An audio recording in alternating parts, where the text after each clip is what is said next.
BMW i3 was an engineering and a technological showpiece for BMW. The design was never meant to be long-term or reach huge production numbers. It was a showcase and a testbed for many innovations and processes.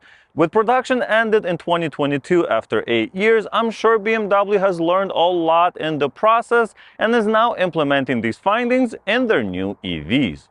With that said, let's talk about 10 things you probably do not know about the BMW i3. A very cool fun fact about the BMW i3 is that it was the most efficient EV on the market when it first came out, beating out even some of the current Tesla models, needing only 270 watts to go a mile. Even so, range anxiety is a real thing for many people, and I've witnessed this myself as some of my friends were asking me if we're gonna go to our charger because there were only 30 or 40 miles left on the gasometer.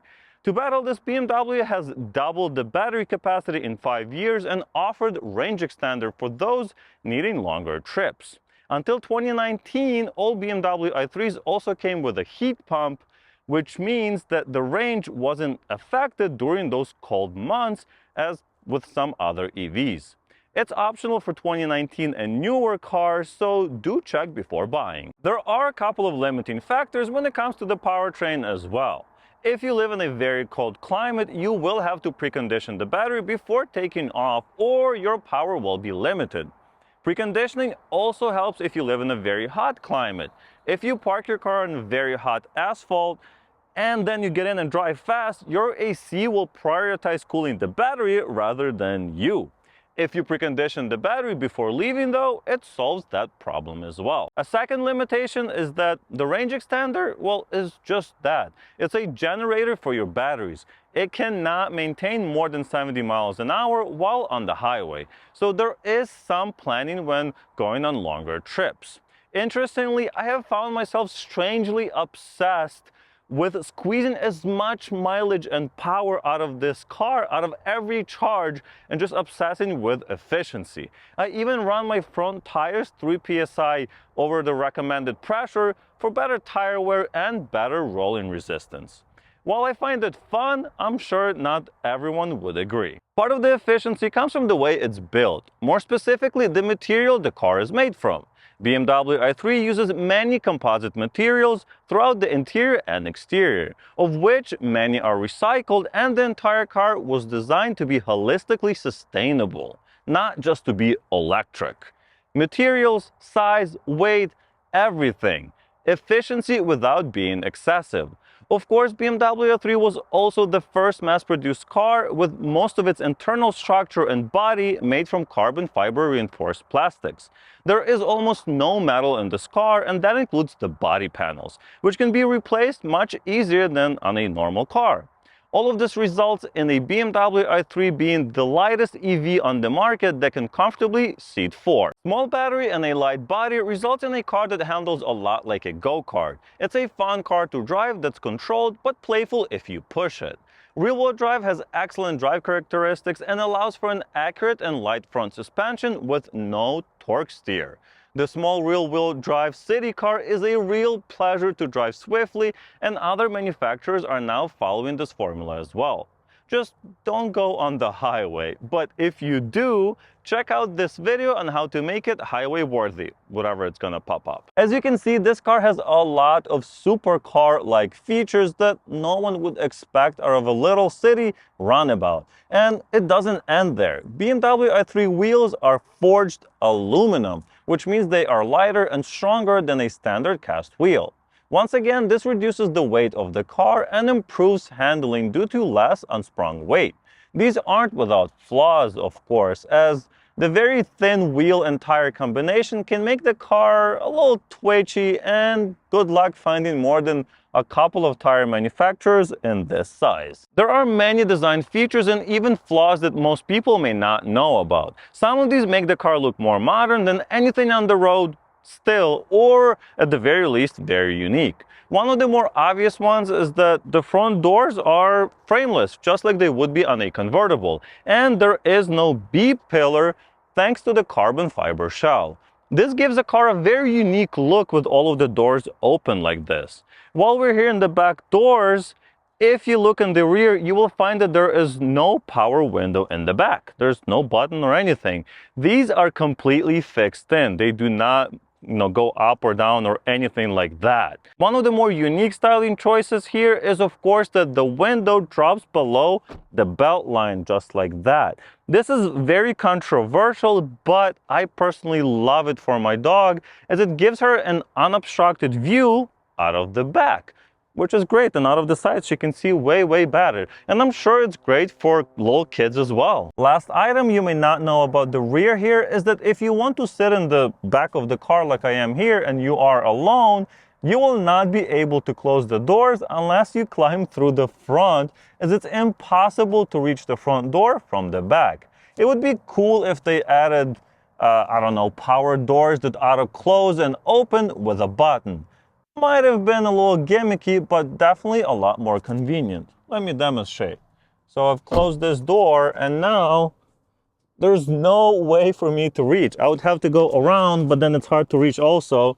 Yes, I can push this seat back and then I have to struggle to go over here, grab the door to go in here. It's a lot of work just to get in the back. So yeah, even harder getting out. On the other hand, the front is very convenient since the floor is basically flat, so you can easily slide between the two front seats. Just like that. I have also found this VICSEED MagSafe car phone holder to be a very convenient way to hold your phone while driving. It can be used in any car as long as it has a tiny bit of flat surface for the 3M adhesive and a MagSafe iPhone. If your phone doesn't support that, the kit comes with a template and a metal ring that you can put on the back of any phone. This car mount can be installed in seconds, is surprisingly very adjustable, and easily holds the phone over bumpy roads with its 20 built-in magnets. I also really like the clean, minimalistic look when not in use. Links in the description to get yours. Knowing that BMW was one of the pioneers when it comes to infotainment systems, I was very surprised how rudimentary the controls and the information is for charging. You cannot even select the charging speed or review any information about a previous charge. It's limited to selecting the limit of your charging speed and, well, that's basically it. I know you can do so much more on a Chevy Volt or Bolt or any of those cars, and it even shows you much more information about the battery and other related statistics, which I think is important to know, especially when you're introducing a new technology to the world. This car also doesn't have a way of turning off the head unit.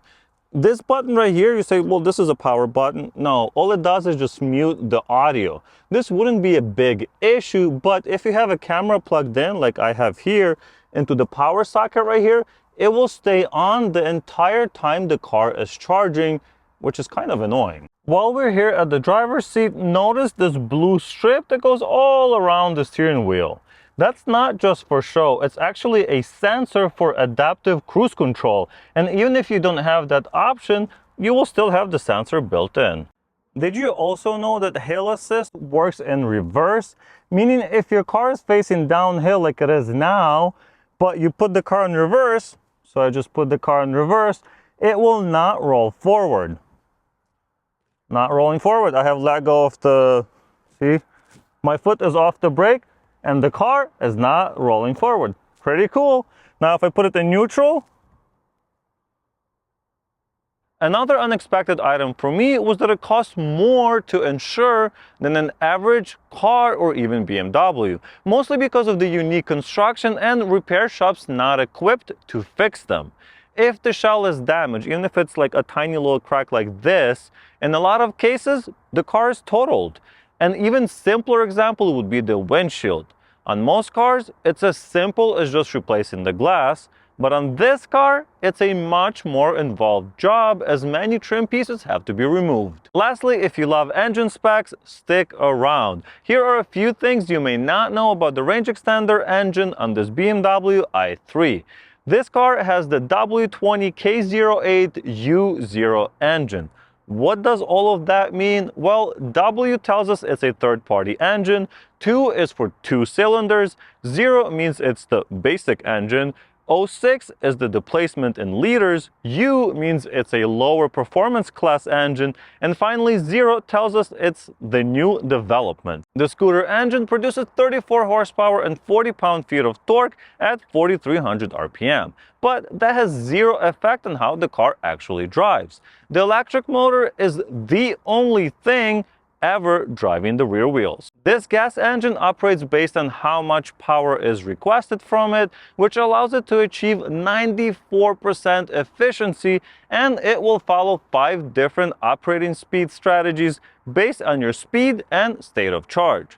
Interestingly, this engine has a mechanical coolant pump, unlike most BMW engines that rely on an electronic one. The coolant pump is force-fitted onto the oil pump shaft and spins at all times. Very unusual, as the delivery rate and also the flow rate through the coolant pump is solely defined by the speed of the crankshaft. There is no electrical control here. Of course, if you choose not to go with the range extender, make sure the car has DC charging, as it is optional on the 14 and 15 model years. It's necessary for longer trips, as it allows the car to charge much faster. And there you have it, guys. I hope you have learned something new about this awesome creation from BMW, and if you have one, why not check out my top 10 coating suggestions to enable longer range and much more. Very DIY friendly and cheap to do. Thanks for watching, and I'll see you in the next one.